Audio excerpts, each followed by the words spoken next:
அந்த பொண்ணு டாக்டருக்கு போகும்போது என்கிட்ட படிக்க வைக்கிறதுக்கு பண வசதி இல்லை.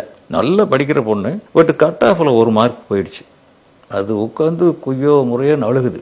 அப்போ இந்த படம் நடந்துட்டு இருக்கு, வீரம் விளைஞ்ச மண்ணு.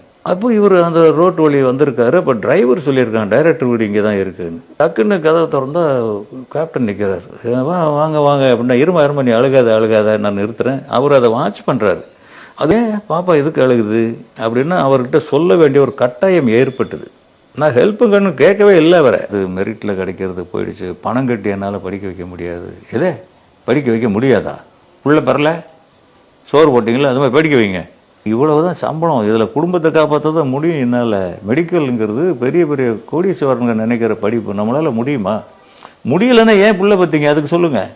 இருங்க இதை என்கிட்ட விடுங்க, நான் பார்த்துக்கிறேன் அப்படின்னு டக்குன்னு உட்காந்தாரு. அப்படியே ராமச்சந்திரா காலேஜுக்கு பேசுகிறார். இதான் வேணான்னு சொல்ல, விட்டுருங்க, என்னால் பணம் கட்ட முடியாது, நீங்கள் வாங்க.